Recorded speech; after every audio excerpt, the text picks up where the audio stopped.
guys, welcome back. I'm going to start doing some work on the 49 Ford tonight. I'm not going to make a long video because most of this is just going to get sanded down with a 6-inch DA sander and 320 grit sandpaper. We're going to use a foam pad so that it'll kind of just follow the contour. Not worried about block sanding it down or anything like that. It's already straight. It's all we're doing is scuffing up the paint so that we can put more paint and clear on the truck. We're not gonna have to do a bunch of body work or anything like that. I need to fix the driver's door. That's definitely an issue. I got a couple spots to fix on there. I need to DA it down and mix up a little bit of mud and just fill it in. Now, I came up with an idea this morning that you see how big this gap is on this side, and we were trying to figure out how to shift the hood back, but the brackets are already welded in the front. It's tube, like a 1.25 inch square tubing with brackets and everything. And the only way to move that hood up on the driver's side would be to cut all that bracketry apart, re-weld it all. And this side has a good gap. So my theory is why can't I just loosen the body bolt and slide the body forward on the driver's side so that it matches the hood better? Because if you look back here, the body is closer on this side than it is on that side. Obviously the bed's probably a little tweaked. I mean, this is an original bed and cab. So, I mean, how well did it fit in 49? Plus being a farm truck or whatever it was its whole life, who knows, you know, but obviously it's been abused and used, and it is what it is. This is sitting on an S10 frame though. So and then obviously this is a fiberglass front end. So that's obviously not original, but the doors, the cab, the bed, even the rear fenders are all original steel. There's all original parts on this. Running boards are not original, those are fiberglass. So basically the running boards and the front nose are not original, obviously. So let's open this up and see. There should be a body mount. That's hitting the floor a little bit when this hood tilts forward. They're hoping, he ordered lowering blocks for the back. Since it's an S10 frame, it's really easy to lower the back end of this truck by putting lowering blocks. He bought a 2-inch kit and a 4-inch kit he ordered. So he's not sure if he's gonna have to go down 2 inches or 4 inches, but we're hoping when the rear end goes down that the front kind of levels up a little bit and then the hood won't hit the floor, because right now it's hitting the floor barely. But there is a body mount up here on the front. Lower the camera down a little bit here. We'll zoom in. Supposedly the back ones are on a pivot or something like that, which I don't really understand. I have not tried to crawl under there to look. Truck's really low to the ground. But if you look right here, his dad, who built a lot of this truck, said that if I loosen this up, he thinks I should be able to slide the cab forward. Because I called him and asked him what he thought of it, if I should try that, and he thought it was a pretty good idea. So I'm gonna grab a wrench. We're gonna loosen that up. I don't know if there's a nut inside the frame or what. No, I don't know what's in there. I don't know how that is.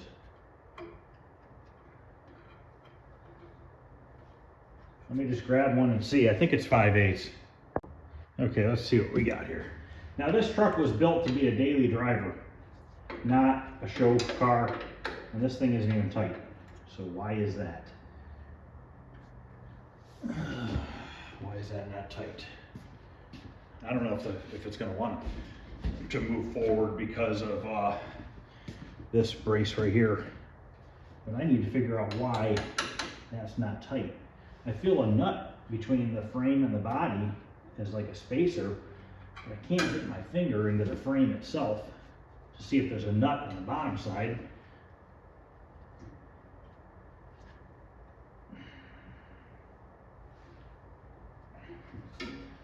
Or, oh, there's an L bracket. Aha. So what he did was he welded an L bracket on the side of the frame that comes up and over. There's a nut on the bottom side of it, a piece of about 1/2 inch rubber, and then there is a bolt with a big washer on the top. So I need to grab another wrench so I can grab that nut on the bottom side. I believe they're both 5/16. Oh, I'm sorry, they're both 9/16, because this 5/8 is a little big. Is it? No, maybe not. Okay, it must be both 5/8. So let me go grab another 5/8 wrench, because what I'm doing is I'm spinning the whole thing. I don't know that this is even tight. I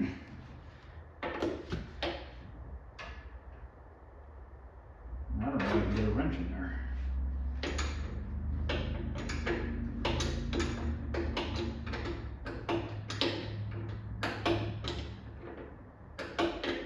I don't know what kind of room there is or anything, but I don't know that this is going to want to shove forward. These are probably 9/16. No, they're 5/8 as well.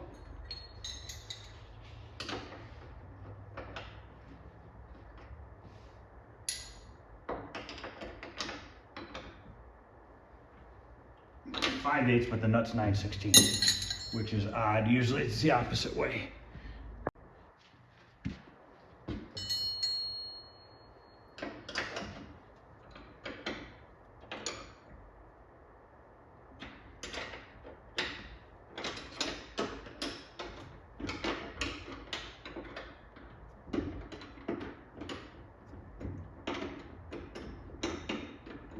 I don't know if I'll be able to move this cab by myself. I might have to have somebody come down and give me a hand.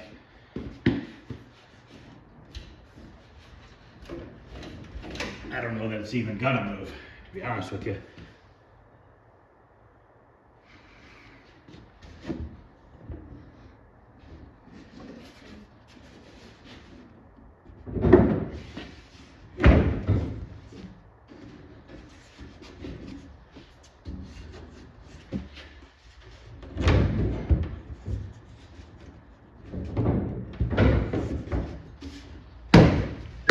Yeah, I'm gonna have to mess with that a little bit. Might have to get somebody down here to give me a hand. So I'll be back in a little bit. Okay, I looked it all over, and there's no way for me to move this hood back unless this gets, the front bracket that's welded to the frame gets cut off, slid back 1/8 inch or so, and re-welded to the frame. So I'm not gonna mess with it. He said he'll look at it when I'm done with it.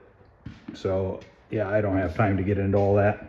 But I'm gonna get ready to set up the sander so I can sand down these areas on the door that need a little bit of mud work, and put a coat of Bondo on those. And then after that, once I get that fixed, I think there's just a couple little spots here and there. Then I just need to buzz it down with some 320 grit and get it ready to paint, really. I mean, not much to do here. So I'll just kind of show you after I get the first coat of Bondo on and stuff like that. I'll show you, I'll sand it down on camera, and then I'll show you what I'm going to use to sand the body down. And then I'll have to use some Scotch-Brite pads around the areas and everything. All the door handles and everything are installed, so I've got to tape all that stuff off. Because, you know, like when they put these mirrors on and stuff, I got to fix all this. I don't know if I can get this pin back out or not, but they chipped this all up here, putting the mirror on. I know when the mirror goes on and they tighten these Allen screws, it's probably going to cover that, except for the edge right there. They hit this with a grinder. I don't know what they were doing with that, but they made a grinding mark into the metal, so I need to put a little bit of filler on that. But it's all basic little things. And I guess there's a weather stripping that goes on here, but I'm pretty sure this is just all going to scuff over time. So, all right, I'm going to get to sanding those couple spots over there and put the first coat of filler on it, and then after it dries, I'll come back and show you how that's looking. Okay, I put the first coat of filler on the door. Now I'm going to show you what I'm going to use and how I'm going to sand the truck down. So I'm going to take off this 80 grit. And these are all reusable because they're Velcro. We're going to use 320 grit. We're going to put this 1/2 inch interface pad on. If you look here, see how spongy that is? So all this is going to do is glide over the surface and scuff it up. If you use this hard pad, you run the risk of making the body wavy. Because the body's pretty straight and smooth now, running this pad is going to keep it that way. It's not going to go ahead, it's not going to start making it all ripply. So all we are doing is just scuffing this paint up to receive new paint, new base coat, new clear. So we're not trying to straighten anything out or anything like that. We just need to scuff it down. So let's go over here. I'll show you on the hood, show you how I'm going to do this process. I'm just going to take my time, try to get into the corner I'm not gonna go excessive. I don't wanna run my sander right on this body edge right here. This corner right here, I'll just hit with a red Scotch-Brite pad. I'll show you all that stuff too. For people that haven't maybe seen this before or anything like that. And with this interface pad the way it is, my phone won't, I can't get my camera to go out. The way this interface pad is,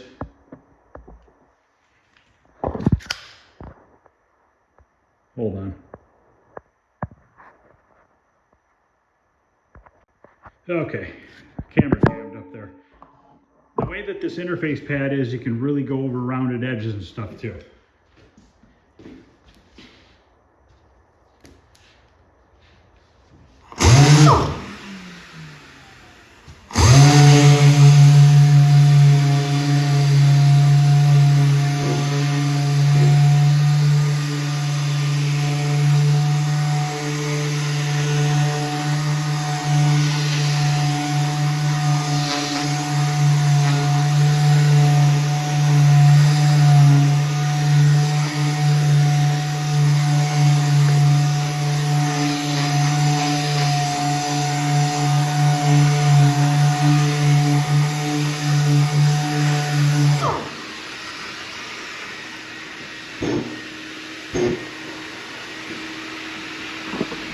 So basically that's all I gotta do is just scuff it up like this and get it smooth so that we can put new paint on it. Now, if you're wondering why I have not wax and grease remover the truck, A, it was just painted recently, and B, Sunday, before I came down here, I had them wash the whole truck with Dawn dish soap. So you washed it all down really good with Dawn dish soap, so I'm not concerned about it. It shouldn't have any grease on it or anything like that. So I'm gonna go ahead and do that for a little bit. I'll come back and show you how it's going. All right, I've been sanding for about 15 minutes, pretty much got the front end done except for the grill area and around the headlights. Now I just need to Scotch-Brite pad all this down, and I'll show you that in a little bit. While I was sanding, I was thinking in my head, I think I'm gonna paint these bars satin black. So all these bars, I'm gonna tape off right here and paint them satin black.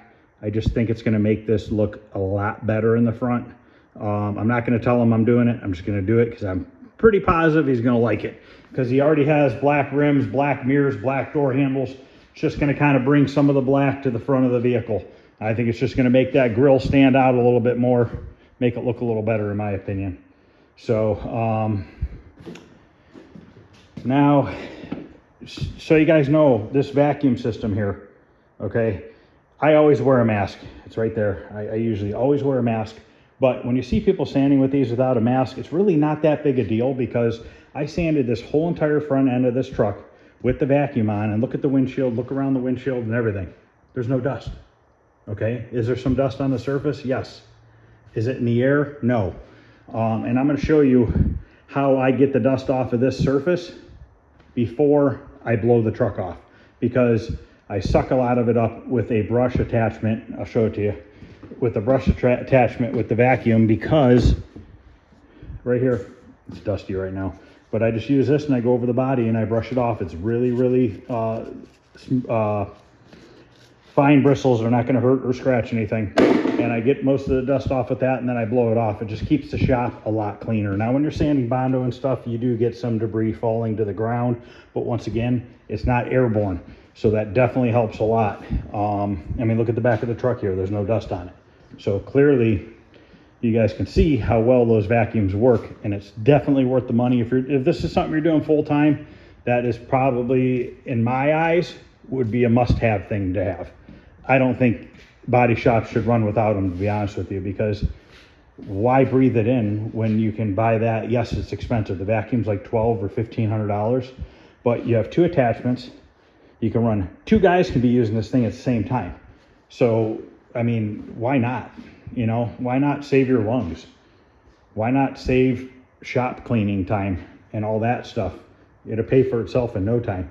So I'm just gonna go ahead and keep sanding, and then I'll come back in a little bit and show you where I'm at, and then I'll show you how I'm gonna Scotch-Brite this stuff down, and then I'll show you how it works with that brush vacuuming up the dust.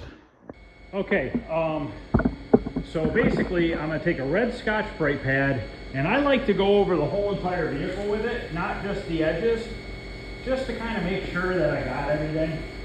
Just take your time, and basically you're just scrubbing the paint, making sure that every single area is scuffed up really well so that your new paint is going to adhere to it. Once you clean off the truck, if you have any shiny spots or spots that look like they weren't sanded, make sure you go over them again. But yeah, you just take your time, and it really doesn't take a long time. Just kind of wipe it down real good.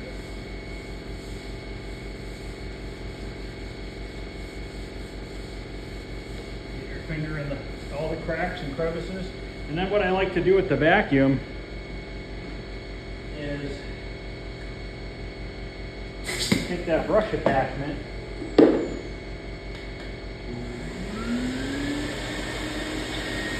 I have two different hoses. I have a hose that doesn't have an air line, but I'm not going to change the hose right now. And I just basically go like this. And I just suck up as much dust as I can before I blow the truck off, so that when it comes time to blow the truck off, I have less dust that's going to blow off of it. And like I said, it doesn't hurt the surface at all, because if you see, if I rub it, those marks come right out of it. So that's pretty much it. I mean, this is what I'm going to be working on for not much more tonight. I got to cut grass, but other than that, tomorrow and Thursday, should have it pretty much ready for paint Thursday. So basically, I'm just going to keep doing this around the whole truck. Sand, Scotch-Brite, sand, Scotch-Brite until it's all done. I put the second coat of filler on this door over here. So this is just about fixed, that front and the back right there. Most of that should sand off. Those will have to get some spot primer, 2K primer. I need to fix a couple spots in the door jamb as well. And I did put a little bit on this scuff that was up here, right here. So that's pretty much fixed. And somebody put a screw through the back of the cab. So I need to fix that. And that's a very, very small hole. Just the point of the screw had gone through. I'm just gonna tap it in and put a little bit of filler in there. If it was down low, I would sit there and weld it, but having a new glass in the back window and it being up so high, I don't think it's gonna be an issue. I'm just gonna take my little pointed hammer, lightly tap it in. I'll bet you when I lightly tap that in, the metal that protruded out should go back in, and there really is not gonna be much of a hole at all. Just put a little bit of filler on it, that'll be fine. So, all right, that's gonna end this video. Just was a quick video, just kind of updating you and how I'm kind of going through the process of prepping this to get it repainted. I am going to put 2x8s underneath the front wheels. When I get it in the spray booth, I'm going to drive it up onto the front wheel, drive the front wheels up on 2x8s to raise the front end up a little bit more. So, all right, guys, there'll be more videos later this week on this truck, and then I will definitely do a video when I paint it. So thanks for watching, guys. Any questions or comments, feel free to ask. Other than that, I'll see you guys later. Thanks.